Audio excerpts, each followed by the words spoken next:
Anti-Muslim Violence and Islamophobia, Supporting Individual and Community Mental Health Needs. And we are joined by Dr. Javeed Sukhera. So he's the chair of psychiatry at the Institute of Living, IOL, and the chief of psychiatry at Hartford Hospital under the Hartford Healthcare Behavioral Health Network. Founded in 1822, the IOL was one of the first mental health centers in the United States and the first hospital of any kind in Connecticut. The IOL has a storied history of service and advocacy, including long-standing affiliation with the University of Connecticut and Yale University. In his role as chair-in-chief, Dr. Sukhera is responsible for advancing the IOL's clinical research and educational mission, including training programs in psychiatry, psychology, social work, and nursing, as well as several endowed research centers. He's also an associate clinical professor at Yale University School of Medicine. So we're very, very honored that he was able to join us, and we're looking forward to hearing his talk. Assalamu alaikum, everyone. The honor is completely mine to be with you this morning. I was reflecting as preparing my talk and thinking and listening to Dr. Awad that 6 years ago, I had the honor of actually being on the physical stage at the University of Toronto the first time this event took place. And I want to extend my gratitude to Dr. Malik for her pioneering work, gathering and convening a community that continues to be sustained, and to all those involved with the Muslim mental health group and all the volunteers for today's presentation. So I'll begin my talk by really setting the stage to share that for me, this is a very personal talk. There's an image on this slide that comes from a Pakistani artist, A.S. Rind, who is known for his figurative work and often writes and draws with a tune to the words of poetry. So I'd like to start by sharing a poem by Warsan Shire, who writes, "Later that night, I held an atlas in my lap, ran my fingers across the whole world, and whispered, 'Where does it hurt?' It answered, 'Everywhere, everywhere, everywhere.'"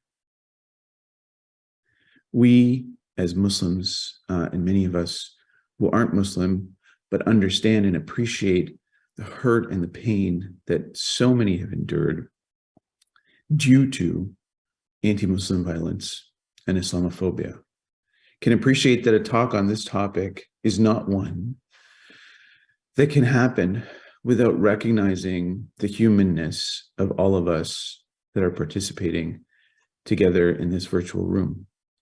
All 122 of us gathered today are gathered as humans, as human beings who recognize and respect and must honor that we are coming into this topic with an appreciation of our own vulnerability, our own hurt, our own pain, and our own desire for healing ourselves, each other, and the world in which we live. So I'm going to evoke certain emotions for some of you. There may be strong, intense reactions related to past negative experiences, particularly triggers around hatred, hate crimes, anti-Muslim violence, grief, loss, and trauma. Please take great care of yourself. And if you need support, please reach out and ask. So part of why I'm here is that I've been honored to be invited, but I wanted to start by sharing with you a little bit of my story, with the hopes that you may appreciate that I, like many of you, started my life simply as someone who was a child growing up in the Greater Toronto area, the child of Muslim parents who immigrated to Canada from Pakistan in the 60s and the 70s, and a child of the 80s in Toronto, who grew up keenly aware of what made me different from those around me. Like so many that grow up, children of immigrants that grow up racialized and visibly different from the norm, this navigation of a double identity and double consciousness, as W.E.B. Du Bois writes, is an essential part of the psychological milieu in which we are raised. For me, this milieu included constant and consistent depictions of my place in the world and the place of Muslims within the world. Constant and consistent descriptions of what it meant to be Muslim, but also of what biases may exist towards and against communities like ours. I would read with interest the newspaper that came to our home every single day. It was something we valued in our house, and I was taught by my parents to do. And in reading, I would hear and read of injustice. I would hear and read of discrimination. And my father told me when he heard me describe my feelings that I should write, that I should use my voice to share with the world my perspective, that I should raise my hand and ask questions with gentleness, but with honesty. And so I did. I wrote since a very, very young age to the newspaper, letters to the editor that were published throughout the years. As you can see, many of my letters were about being Muslim, about our communities. The letter on the bottom left was published in April of 1996. And the letter was about bias against Muslims in the media, especially in the United States.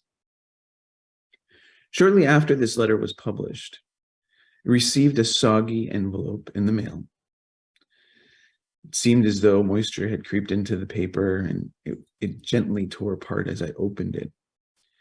It was addressed to me, and I opened it up to find a letter printed on a dot matrix printer. And the letter was full of insults and threats. And it concluded with the line, "Just remember, any good Muslim is a dead Muslim." I was petrified, shaking, I was afraid.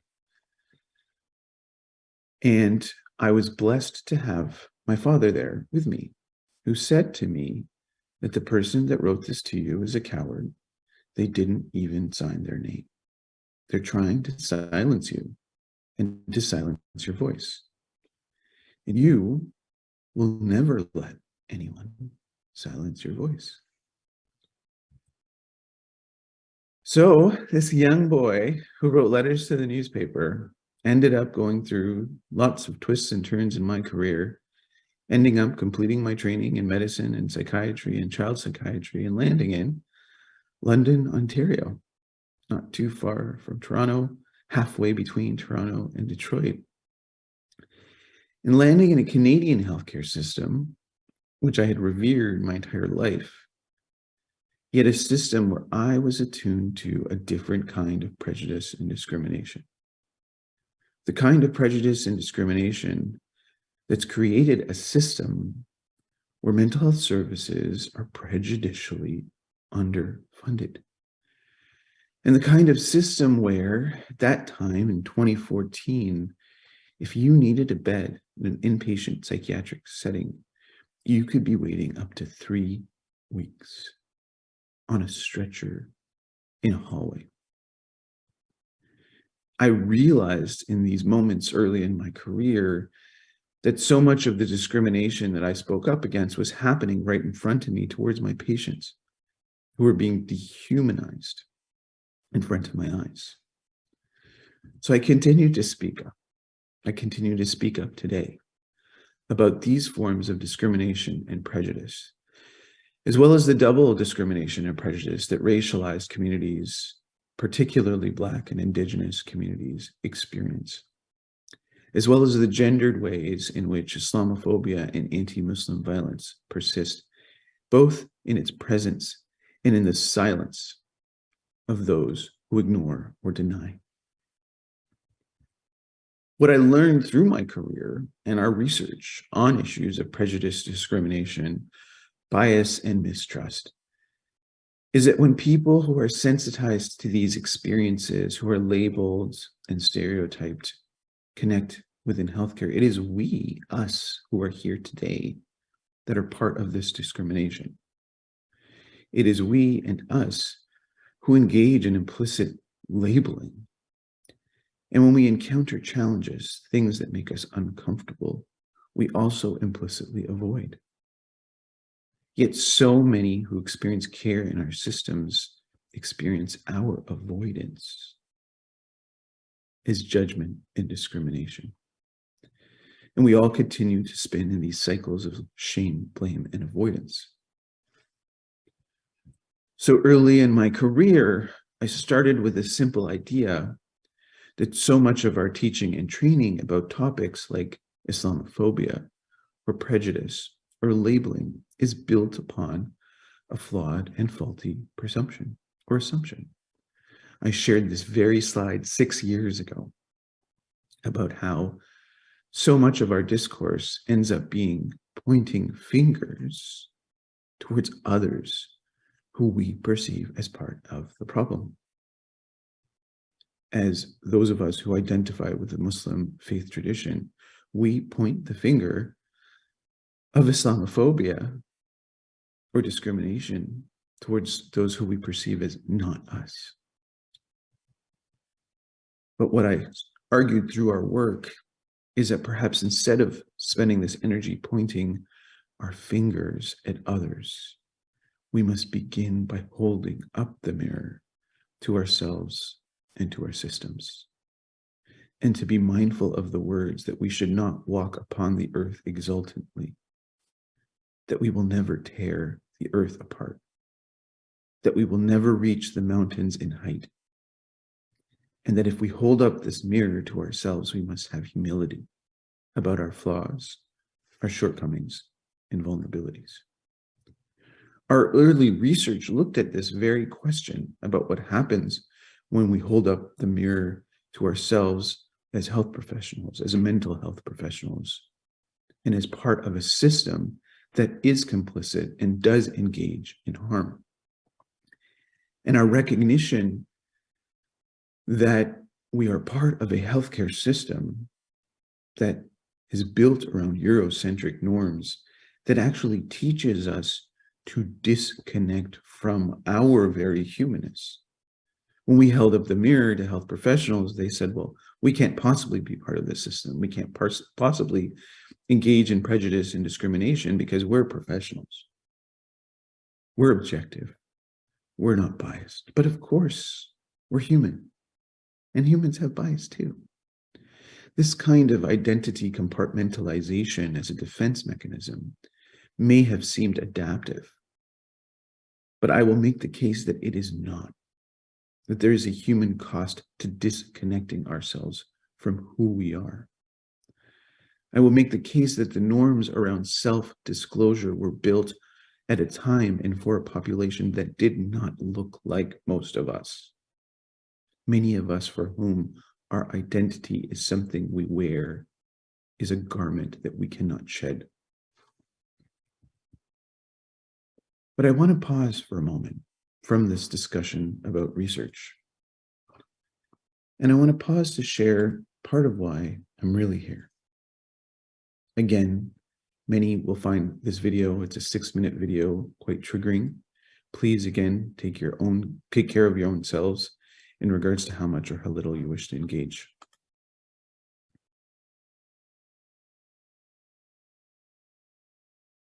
Action, a lot of opinion as well. Dr. Javeed Sukhera is my guest. He's the chair of the London Police Services Board, himself an associate professor of psychiatrics and pediatrics at Western University. Thank you for taking the time to come on CTV News Channel with us, Dr. Sukhera.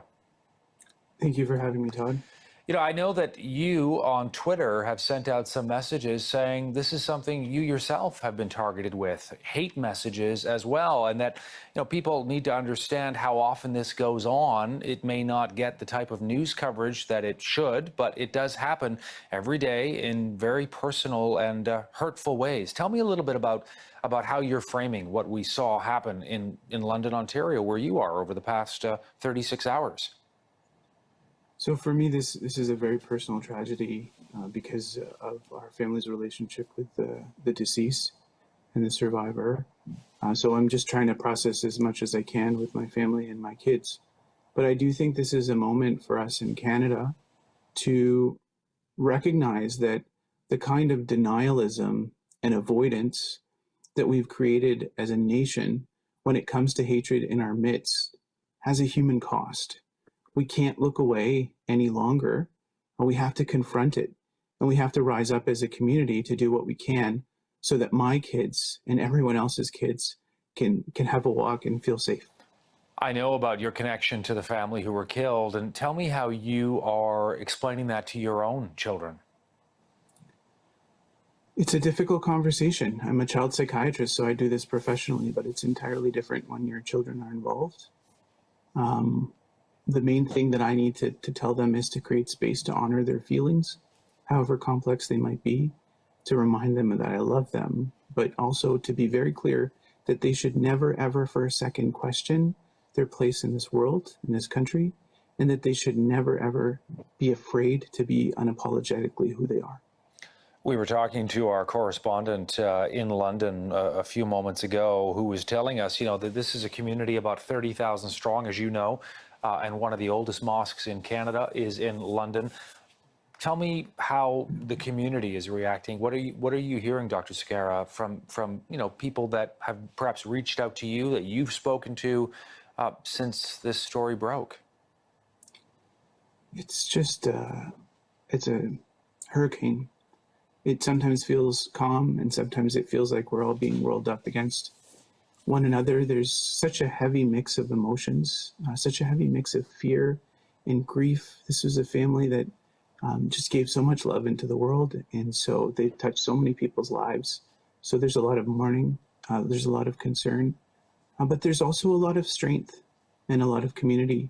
There are people who have each other's backs, and people who will continue to have each other's backs as we speak up together against the vile kind of hatred that murdered these innocent friends and family members of ours.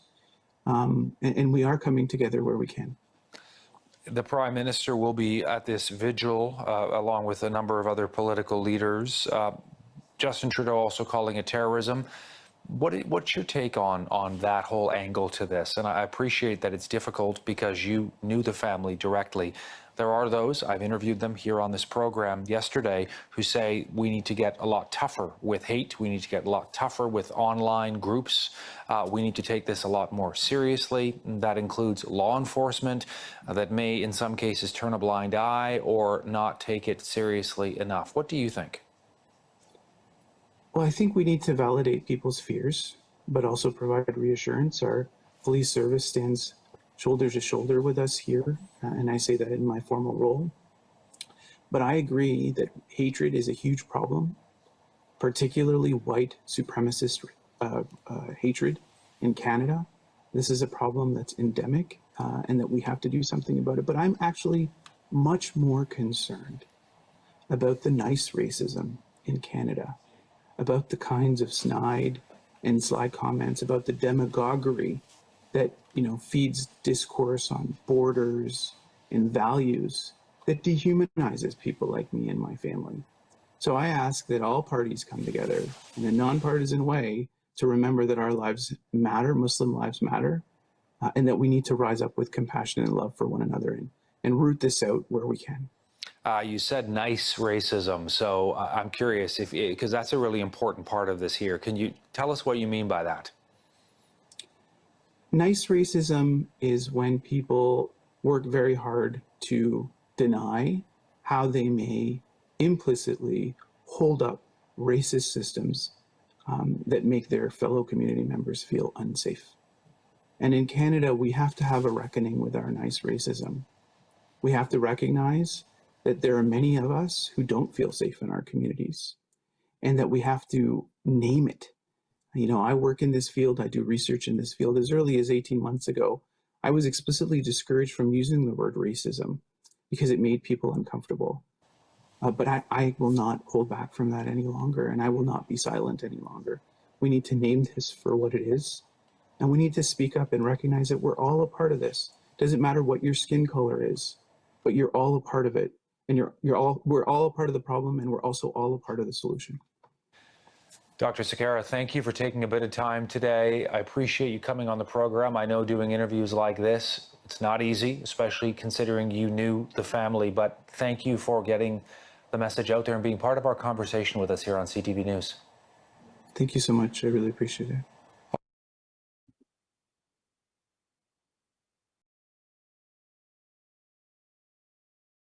So when I did that interview, I was in my own kind of grief, and there really wasn't words to describe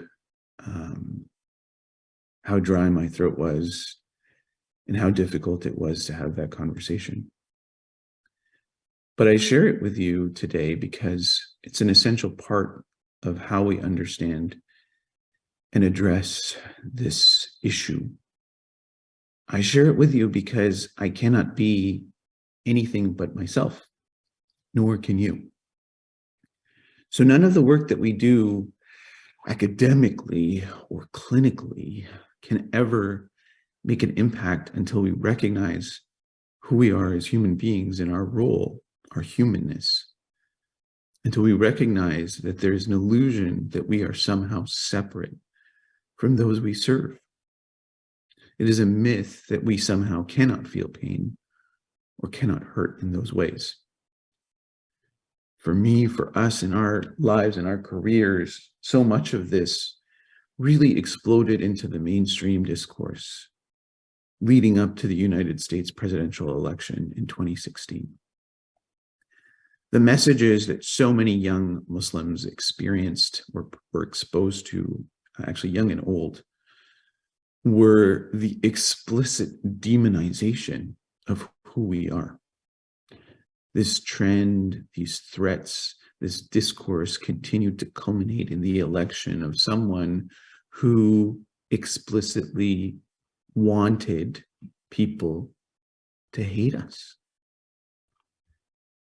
And so how did we and how do we reckon with this? For me and my tiny family, to hear and see through the lens and experience of my children who had to reckon with a world that seemed to be more hateful and more prejudiced, with a Canada that sent them messages that I never even was aware enough to receive.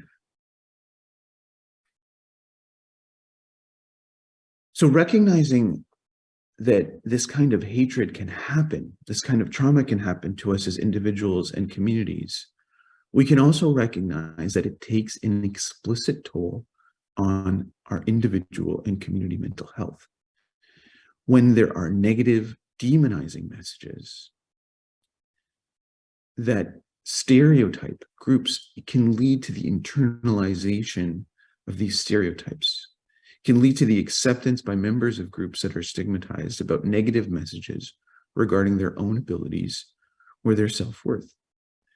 And it can lead to self-devaluation, to questioning ourselves, to spirals of self-blame and self-criticism. It can lead to resignation and helplessness and hopelessness. But it can also lead to stereotype threat, which is when we become hyper-vigilant and sensitized to cues relating to our groups. But stereotype threat can also work bidirectionally.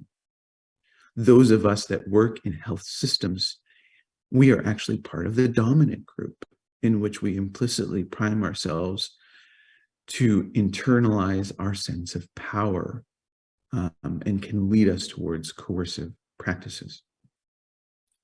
But one of the things about Islamophobia or anti-Muslim prejudice and its mental health effects, particularly in a Canadian context that needs to be mentioned, comes from the work of my colleague, Dr. Al-Qasim in London, Ontario, who found that there's a double-edged sword of discrimination amongst children who grow up and experience anti-Muslim prejudice. The first cut is the prejudice itself, but the second is when they experience or encounter those working in social services, education, or mental health who deny the existence of that prejudice at all. So as we reflect on who we are as a community and how we can be part of this denial, let us think about why we are here. As Audre Lorde, pioneering Black and intersectional feminist, shared, what are the tyrannies you swallow day by day and attempt to make your own, until you will sicken and die of them still in silence? We have been socialized to respect fear more than our own need for language. Why we are here, God willing, is to recognize that we have a role in either propping up discrimination or dismantling discrimination. And we have a role through what we say as well as what we are silent about. We are conditioned by Canadian society to believe that somehow speaking up is political or controversial. But we must remember a prophetic tradition that reminds us that silence itself is political. We must ask ourselves as a Muslim community and a mental health community, is this moment of unspeakable tragedy and pain a movement? Or is it simply that our humanity is a passing fad? How can we metabolize our pain and our trauma in a way that moves us towards healing? How can we also metabolize the pain that comes with the recognition that so many of our Black and Indigenous friends and relatives and neighbors experience when this idea happens that somehow we must die or be murdered for our humanity to become relevant or seen? How can we live and work in contexts in which things like diversity and inclusion have become mere buzzwords with little to no attention to concepts like liberation or justice?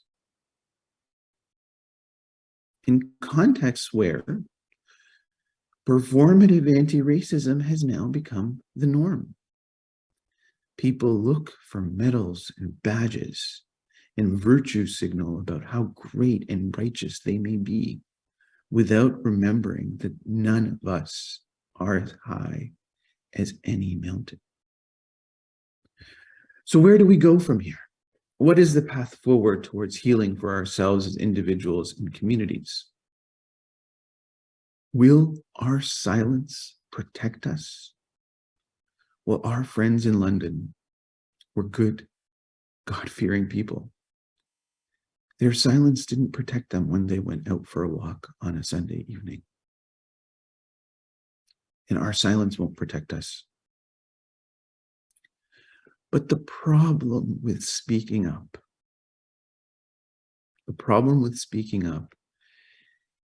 is that there is a backlash against certain types of voices who dare to demand to be seen as human. Now, I personally didn't quite appreciate the extent of this backlash until the last few years. As someone who, as I shared with you, has always spoken up, receiving death threats as a teenager, it is something I should have been conditioned or prepared for. But the problem when you speak up is that people don't like what you have to say. And the next slide contains snippets and quotes from hateful messages that I've received for speaking up. Hateful messages that I typically would censor or keep in the shadows, but I no longer believe that that helps us. And so I'm sharing it with you today. When we speak up and demand to be seen, demand to be heard, demand the dignity that we were given, when we demand the right to go for a walk without fear, this is the kind of hatred that provokes. Our words provoke. So if we want to speak up and break the silence as the first step on the path towards healing, we have to remember that this isn't about speaking up only as individuals. It isn't only about colonial mindsets that really foreground individualism and self-care. It is by holding the self and the community in each hand and breaking that silence together. Because God knows we were never meant to carry this burden alone. We have one another, and we have community, capital C community, that we all can create and cultivate together. We also need to remember that breaking silence and holding up the mirror isn't a talk, a 60-minute rounds, a CME credit, or a workshop. It is a consistent, arduous process of learning and unlearning, of seeking and cultivating feedback with humility, of responding to that feedback not with fragility and defensiveness, but with openness, as Dr. Awad role modeled for us earlier. By critically reflecting on how who we are and what we do can harm and hurt, and by recognizing at the outset that we can strive to be our best, but that we must remember with humility our vulnerabilities, our flaws, and embrace that as part of our very humanness, to build and cultivate compassion for ourselves and one another. Now, I'm very blessed and grateful to be in a new role in a new organization that's been around for 200 years, but an organization where I know that the spaces that I inhabit were spaces that I would never have been welcome just a few short decades ago. And part of our work at Hartford Hospital and the Institute of Living over the next few years is really digging deep into the issue of racial trauma and minority stress. The recognition that discrimination and structural violence is internalized and accumulated, leading not only to stereotype threat, but to physical and psychological harm. The chronic and complex stress of discrimination leads to heightened arousal and nervous system responses that we know impact us physically. They are a residue that builds up and clogs our ability to have our hearts beat and our lungs breathe. They become a weight that weathers us, that erodes our physical and mental capacities. And what we can learn from our colleagues in liberation psychology, again, many within Black-centric psychology, is that healing requires a healing-centered system of care, not a coping-focused system of care. And the concept of radical healing is about reimagining this idea. It's about the idea that wounds that are inflicted, the pain of discrimination, cannot shake us from becoming whole despite those wounds. Radical healing is a path and a framework for moving forward, and it requires collectivism, working in community. It requires critical consciousness, which is a embracing of critique, questioning of assumptions, but it also requires radical hope. There's so much of what I'm sharing today that can be seen or framed as a story of sadness or a story of pain. But ours is a story of hope. It is a story of being built and designed to heal, to have scars that remind us of our immense power to heal. The story of this Canadian Muslim health community is a story of 6 years of persistent and arduous growth and expansion. And it is through foregrounding hope and joy, through cultivating strength and resistance, and by affirming our cultural authenticity and self-knowledge, that we truly walk towards healing. What this requires is authenticity and affirmation, being proudly and deliberately who we are. But it also requires storytelling, sharing of story, sharing of narrative, continuing the traditions. And it requires advocacy, working together as part of the struggle towards healing and shifting from the self to holding the self in the community in each hand. But none of this work is possible without self-compassion. We must consistently remember that we live and work in systems that have pushed us towards self-blame, self-questioning, self-doubt. We all do it. I experience these feelings, these emotions every single time I speak to an audience. It is normal for us to experience it to a certain extent, but it's also important that we work towards replacing self-doubt and self-blame with self-validation, with self-love, and with self-forgiveness, recognizing the merciful nature of the higher being that many of us evoke and invoke each and every day in our prayers. So much of my work as an individual, as a human, as a scholar, can be complex, can be challenging. There's many resources that I hope that you can find and that I can share.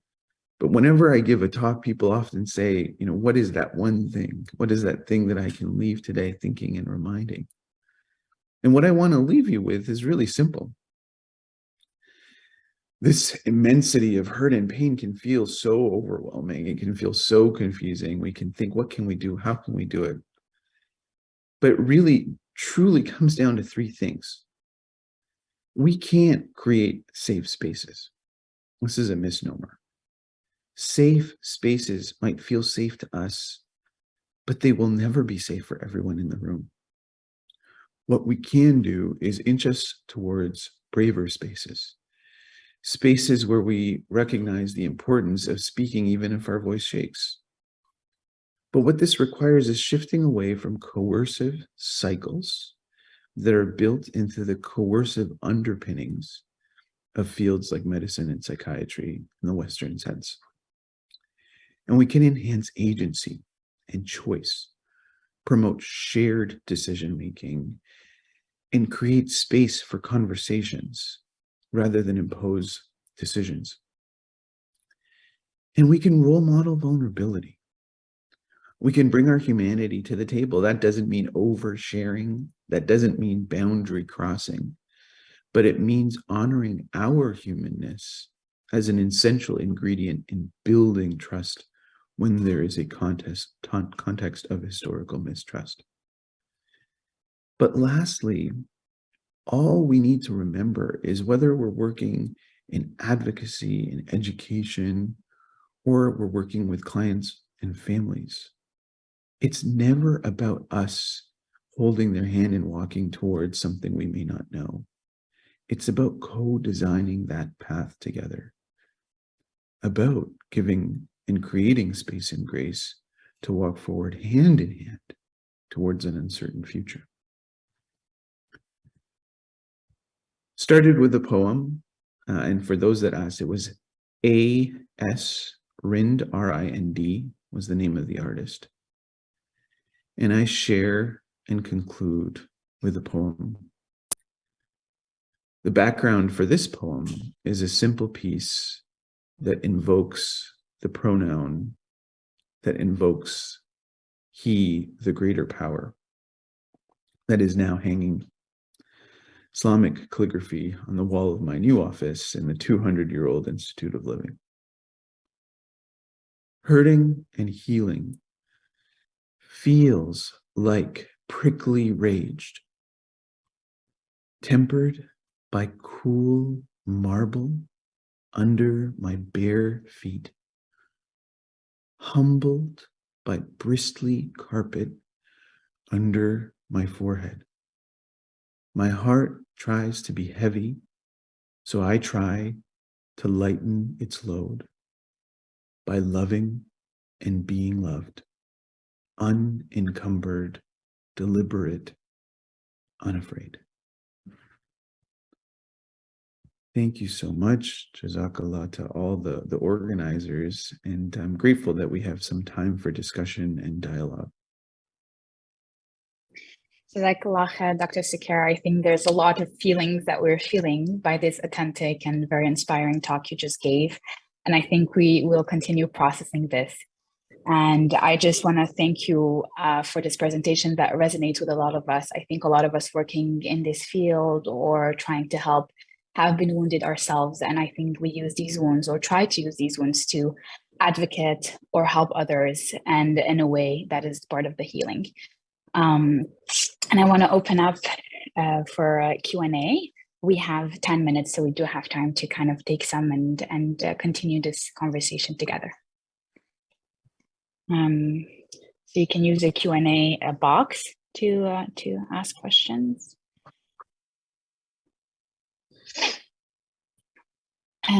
Maybe I'll start with one of my own questions. How do you feel kind of with that performative anti-racism? I think a lot of us feel this frustration with the EDI movement and kind of all the talk that's been done of it, but it's like only talk. How do you kind of protect yourself from being tokenized when you're in these circles of academia or institution, and still have the space to really do the work? And I'm talking as kind of, I think a lot of us here are like junior clinician or like early on and might fluctuate between idealism and cynicism. So we're wondering, when you're kind of further along the road, how you protected yourself and been able to continue this work? Thank you for the question. So the first thing I would say to all of you feeling that is to remind you that you are not alone. It's essential to create and surround oneself with a community that gives us energy and sustains us, particularly to create and cultivate spaces where we don't have to self-censor in the same ways that we must self-censor and conceal in many of our workplaces that we occupy. The toll that tokenism, that virtue signaling, that performative advocacy can take is very actually deep and toxic. So recognizing that requires us to step back and actually find spaces that help remind us of that, because if we don't do that, then we'll internalize it. I remember very discreetly early in my career, I was experiencing some challenges, and I had a mentor, and this was many, many years ago. And he said, you know, have you thought about maybe leaving? Have you thought about looking elsewhere? And I was grateful for everything I had. So I said, well, no, I'm really grateful that I work in a place where I feel valued and there are people who support me. I'm just so grateful for that. And he said, no, I totally disagree. And he had this booming, deep baritone voice. And I was like, oh no, what did I say to this beloved elder, this beloved mentor? And he said, I disagree. You don't have to be grateful. The fact that you're supported isn't some accident. You merit that support. And that reframe was everything I needed in that moment. I mean, I still carry it with me today. So by being with others, we can recognize and reframe that we don't have to take that gaslighting and internalize it. There's something about particularly the colonial kind of norms in Canada where there's this idea that somehow we have to be grateful for everything we receive, when we know there's one thing we should, one power we should be grateful to, but it's not a nationalism that we need to be grateful for. It's not a gift that's bestowed to us by a Eurocentric culture or society. It is our own endowed greatness that makes us who we are. And so this culture that we must be grateful and shut up and just eternally feel like we should be grateful to be where we are. Well, no, we don't have to feel that. There are spaces that are better and richer because of us. There should be gratitude that's bidirectional. And it isn't until we find spaces with people who can help us see that we can protect ourselves from that internalization, because otherwise it becomes this thing, this residue we carry. And I would argue we need to liberate ourselves. So the work itself is so challenging and difficult to have to do it while carrying the weight of everybody else's discrimination. We need to refuse to ever carry the weight of anyone else's discrimination or hatred on our shoulders. We must take responsibility for our discrimination and hatred and how we can become part of the system and how we can internalize that towards others, but not to carry that of others. Thank you, Jazakallah khair, for these wisdoms. There was a question from the audience about how can we kind of move and balance between processing the emotional hurt, but also staying and adopting a victim identity and anti-Muslim hate, knowing that the trauma healing requires moving from victimhood to survivor and thriver.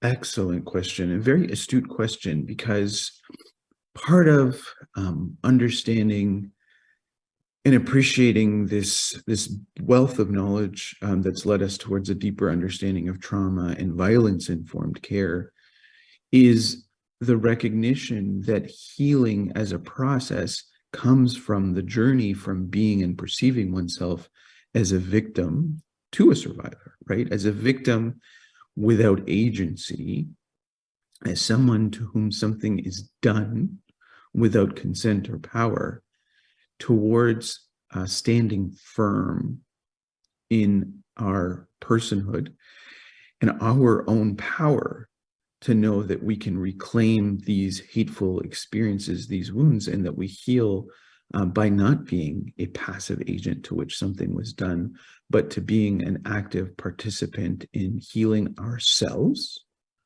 and taking that responsibility, but also working actively to heal others and heal the world around us and our communities. I think that these kinds of restorative approaches can teach us so much. I mean, there's so much I've unlearned from my biomedical training as a psychiatrist in order to be able to fully embrace a more holistic and dialectic way of being. And, you know, things like hearing, again, Dr. Awad describe how the origins of something like exposure and response prevention were not in the 60s, 70s, and 80s in the United States, but that these are very deep, culturally rooted in Eastern traditions that are carried through our ancestry, provide an opportunity to recognize that we are not and will not be victims to which this is done, but also that victimhood can be a magnet for our hurt. Right? There's a draw, kind of dopamine hit that comes through that feeling of this is being done to me, it's happening to me, it's happening to me. But I would make the case that I did in my presentation that that is not healthy to have or feel continuously wounded or being done to without recognizing that actually you are an active participant in your healing and you have to take responsibility for that. No one else is going to be able to do that for us but ourselves. Mm-hmm. And I've had the experience that often when we get stuck in the victim role, people kind of disengage from the talk. And so at the end, it kind of also becomes unproductive in these spaces when we want to kind of educate others. But it's also very important to be aware of it in ourselves. And that kind of leads to the next question of kind of how are you able to address or bring up the seriousness of the softer topic, or like some people talk it soft, Islamophobia, or like you've talked in your video, in workplace and academic settings that may be not sensitive or see its value at the moment, and kind of, and also in teaching allied healthcare workers or residents or students about it, that it can be detrimental even if it's not like violence. It feels violent, but it might not be what they see as like violent racism. So I think that there's sort of several layers to that to unpack. The first is to actually very much know your audience and seek to be in spaces where the audience is there by informed consent with some sort of intrinsic motivation to be there. By knowing your audience, you can begin to attune and shape your narrative or your story in ways that they begin to see themselves in between the lines of what you say. And I think this isn't something that's cultivated in health professional schools or training. You know, you don't learn how to be a storyteller or an author, but by embracing and recognizing the role of arts and humanities, that's a skill that can be much better cultivated. Part of what I learned this through was by doing a PhD in education. It wasn't through my MD. And I had a great supervisor and mentor who said, you know, I know the story you want to tell, but remember that once you utter these words or you put these words on paper, that's no longer something that you can own or control. And so the power of the story is recognizing that it's no longer yours once it escapes your lips. So when you talk about these topics, the framing and the words and the language, you have to help the person who's listening see themselves in the story and see a sense of agency for themselves in the story. We found in our research, for example, that simply creating awareness of bias, triggering people's awareness, actually hurts learning because it creates a sense of helplessness and frustration. But if you couple that awareness raising with behavior change, then people feel motivated to move forward. Oh, thank you. I'll apply that too and how I approached it. Thank you so much. I think we have time for one last question, but there's a lot of other questions that maybe if you have time, Dr. Sukhera, you can kind of answer in the chat or in the Q&A. But maybe the last question I'll use is because you've spoken about kind of your double, like the double identities like the multiple identities we have, and one of yours is being a father. And you've spoken about kind of how it feels very personal when it comes close to home and you have your own children that you're trying to help navigate. So can you kind of share last bits of wisdom about how you kind of teach or you support your children or pediatric patient with the nice racism or Islamophobia that they might experience at school or in other circles of their life? Yeah, so I'm going to answer that. And there's also a very good question from Rania Ikram about navigating this concept of neutrality, the context of visible identity. So I think the nice racism question, I think the most important piece is role modeling humility. And that's why I included the quote from the Quran about humility. It's not about the doing, and it's much more about the being, right? So reflective, critical questioning, apologizing when we make mistakes. And on the issue of neutrality, I think we need to reject Eurocentric notions of neutrality, right? Where I work was a place that was very psychodynamic. Just a few decades ago, it was mostly white men. Nobody wore wedding rings because there was this idea that you needed to be neutral. And I just kind of bashed down the door and was like, here I am, you know, here's my Islamic calligraphy in my office. And so this is a norm that wasn't created and didn't exist for people like us. And so we need to think about how these norms served who and for what purpose. And with that, we need to liberate ourselves from the need to prove ourselves to anybody, because we belong in these spaces just as much as everybody else. So I think that in navigating, everyone's going to have their own journey. You know, there's a degree to which and we're researching this now, the degree to which we all err on different sides of self-disclosure versus concealment. But one of the biggest steps that I think is important to recognize is that permission to self more than anything else, right? So it can be difficult that we sometimes have to prove our competence in unconditional acceptance. But what I would say is to actually liberate ourselves. We don't have to prove anything to anyone except ourselves. And that's why I think that the metaphor of the mirror is an important one, right? There is one to whom we can be accountable. And beyond that, it's really proving it to ourselves. If we affirm our worth and we liberate ourselves from having to internalize the discrimination that Muslims experience, that's the only way, through resting, through taking care of ourselves, through having compassion for ourselves, that the work can move forward. Jazakallah al-khair, Dr. Sukhera. And to add to that is that really nobody is neutral. Maybe the white middle-aged man has that notion that he is neutral, but nobody is in these spaces when you're dealing with another person and their experience. So why strive to be like that? And instead, we can use it to really reflect on our own positionality in the therapeutic relationship and how it impacts or can help our clients' patients. So we'll close on that. And Jazakallah kul khair. It's been such an amazing talk to be part of and to moderate. It's been an honor. And we'll move to the research posters and for the Muslim Medical Association of Canada members, there's a workshop to continue this topic of anti-racism.